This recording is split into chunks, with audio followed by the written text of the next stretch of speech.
Rolf Ekrot, I'm from Finland. We presented yesterday our first runway show ever. I'm Shannon Welch, I'm the Global Brand Director at Renewcell. So I'm Irvin Latimer, I'm the Creative Director of Latimia. Dietro di me non si direbbe, ma è il 7 di agosto e invece sembra novembre. In ogni caso ci sono 13 gradi e oggi inizia la Fashion Week. Questo per cui io non posso stare a casa ma devo proprio buttarmi nella bufera. Però le cose sono interessanti, seguite.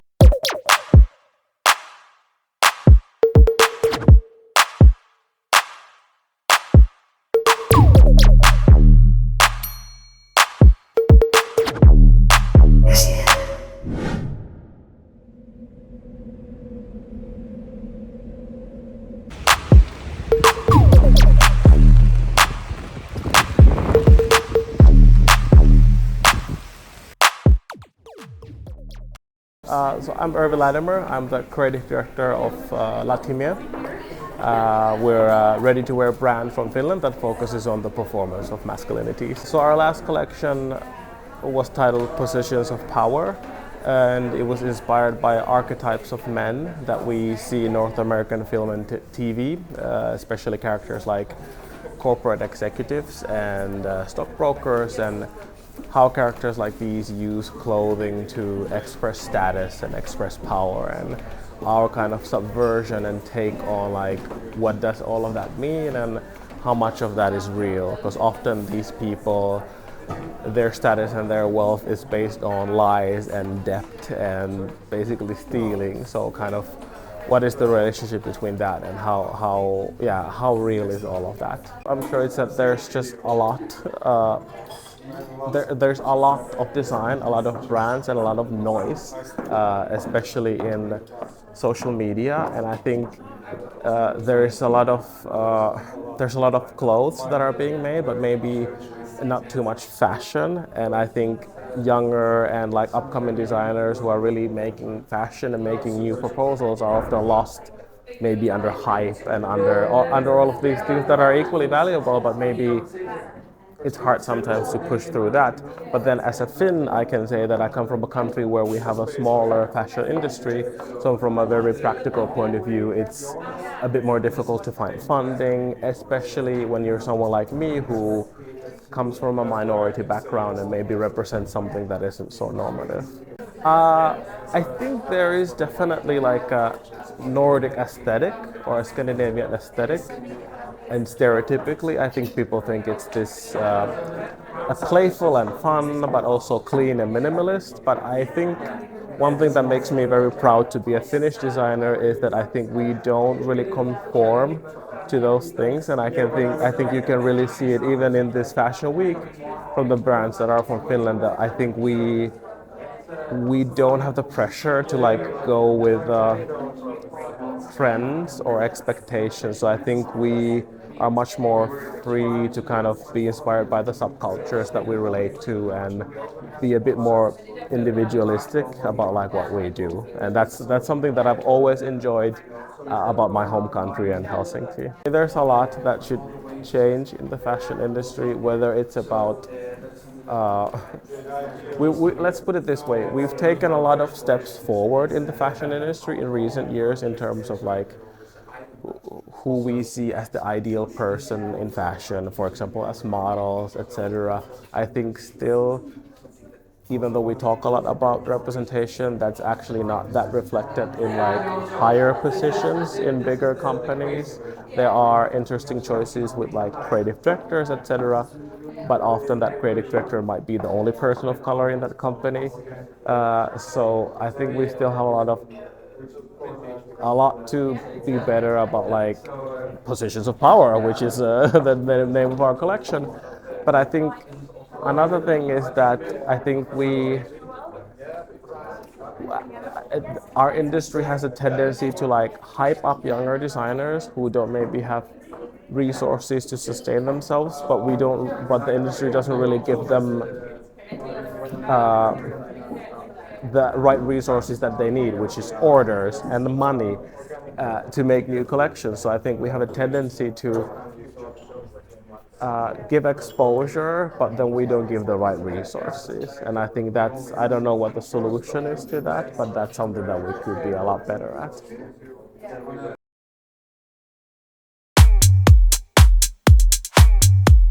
I'm Shannon Welch. I'm the Global Brand Director at RenewCell, and we make a 100% recycled textile pulp called Circulose. Well, why recycled? We have a lot of textiles available already and a lot of clothing. So our founders found a way to recycle cellulosic-rich textiles, which means coming from plant-based materials like cotton, linen, or man-made cellulosic fibers. So our technology takes in pre- and post-consumer textile waste and then recycles it back into a pulp that can be made into like viscose. So the whole point is using apparel, using textiles that are already in existence to cut down on overproducing.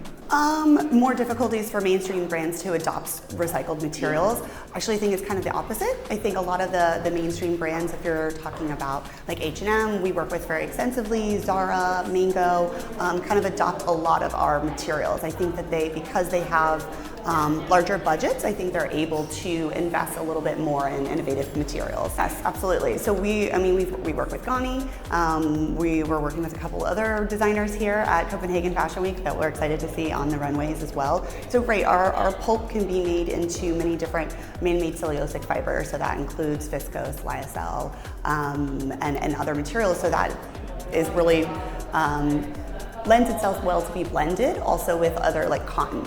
We really recommend and encourage our brand partners that we work with to only mix our material with other materials that can be easily turned back into circulose. Oh, interesting. I think maybe where you're going with that is perhaps like maybe vintage or thrift, and having the idea that something that has been used is not as high quality, but since what we're able to do is actually take the textile, the basics of that textile, which is cellulose, and chemically turn it back into that. So it's basically a brand new fiber anyways. So it wouldn't be like using scraps and then sewing them together. I think that's where you're going with that. Okay. Sorry for the question. No. I think what we're really focused on, and we have just opened our first industrial scale facility in northern Sweden called RenewCell 1. So now we're able to scale. So that opened in November of 2022. So really what we're trying to do is we've worked with a lot of different brand partners. So now we're building up our supply chain network. So we just launched the Circulose Supplier Network, which is a group of 47 textile producers, yarn spinners, and whatnot. So there's a lot more availability of circulose to the market. So it's available to a lot more brands. So that's really what we're focusing on, is getting our product in the hands of more brands and then ultimately more consumers, and then taking that back and recycling it again.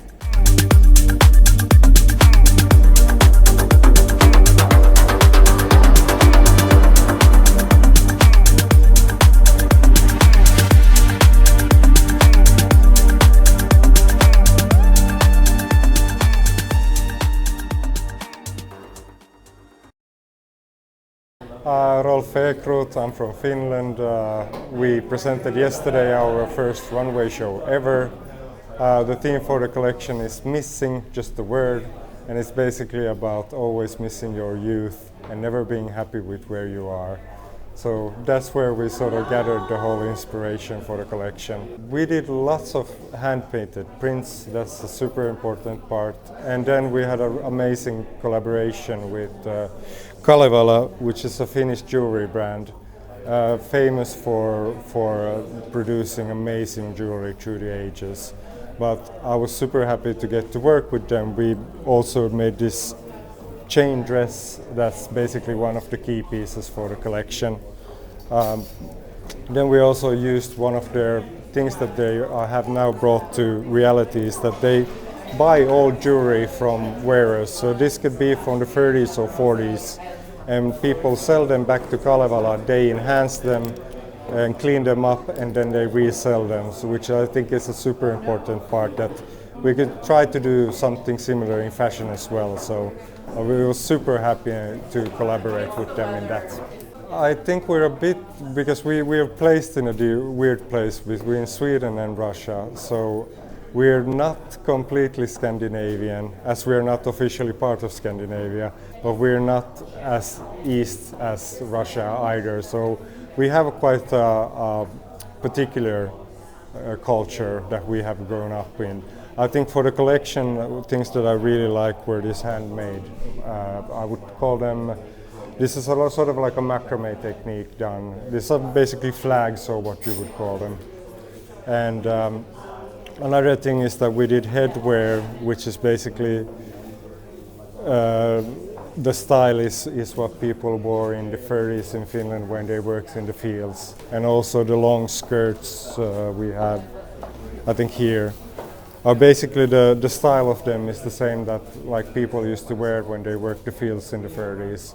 So I wanted to take, for me, what I'm missing is the 90s, which is my childhood, but I also wanted to respect my mother's and father's vision. So there's the 60s and 70s, and then my grandma, who is always missing the 30s. So that's basically how everything came together style-wise in the collection. I don't think sustainability is that hard anymore. There's lots of options. You just have to look and be a bit more careful with how you produce and what fabrics you buy. I think the industry has gone a lot forward in the past 10 years. You can find almost every material you want in an organic or a recycled version. Plus, the production costs have gone down, so I think everything is much more easy and more possible to do nowadays. As a designer myself, I think it's during the pandemic I started to think more about that every decision I make really counts. So I really wanted to focus on that, and that's what we've been doing. So about 70 or 80% of my newest collection is recycled or stock materials. And I think most of the brands could do the same. It's easier, but if you want to do cheap clothing, which you shouldn't, you have to do compromises and then downgrade your product, but I would never want to do that.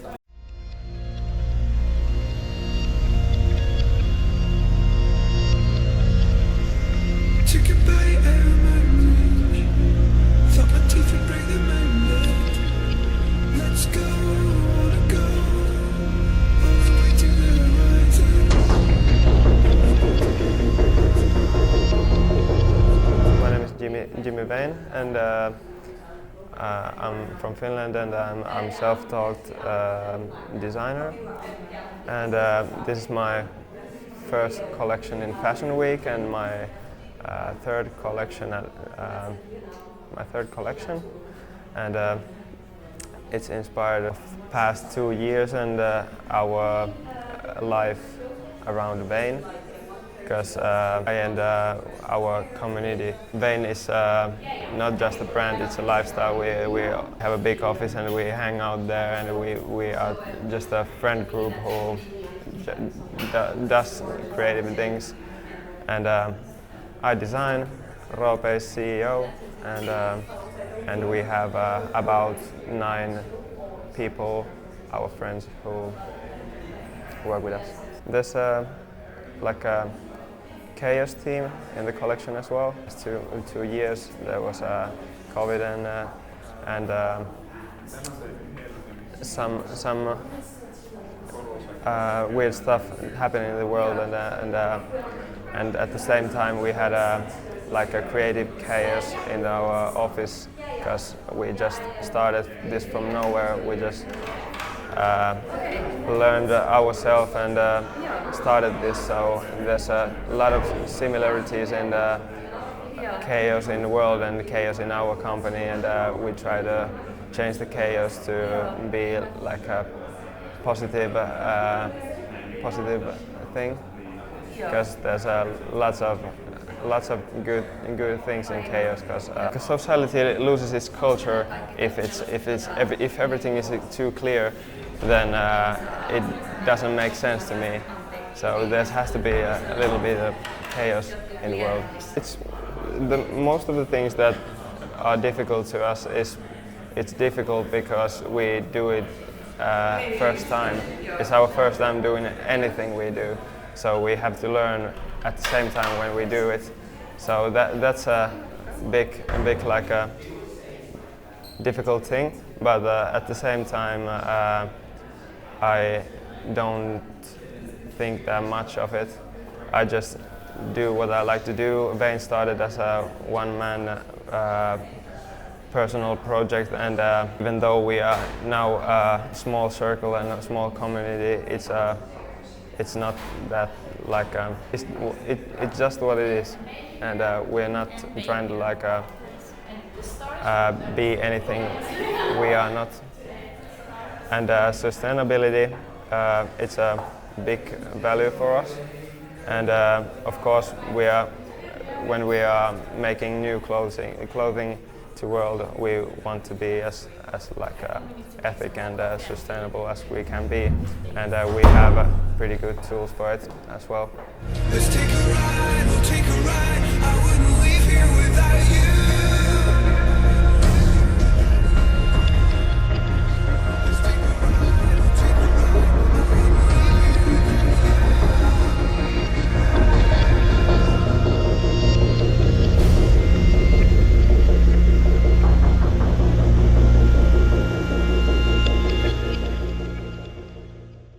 E questo era un piccolo assaggio della mia esperienza alla Copenhagen Fashion Week. Se volete saperne di più su tutti quelli che ho visto, che non ho messo perché sarebbe stato un video lunghissimo, vi lascio il link a tutti gli articoli che ho pubblicato per una delle riviste con cui collaboro, che si chiama Globe Styles, più 2 pezzi che ho pubblicato anche sul blog. Ma in questo video, più che parlarvi della Fashion Week di Copenaghen, che secondo me è una delle Fashion Week più interessanti di tutta Europa, volevo proprio parlarvi della scena della moda emergente nordica e in particolar modo finlandese, perché secondo me sono dei concept molto interessanti e fanno vedere che in generale la moda nordica scandinava si concentra molto su una libertà creativa, di ispirazione, ma soprattutto c'è una fortissima attenzione alla sostenibilità in generale anche della Copenhagen Fashion Week. La maggior parte dei brand hanno usato materiali sostenibili, ma anche la stessa Copenhagen Fashion Week forniva agli stilisti e a, diciamo, gli ospiti più importanti, di cui certo non facevo parte io,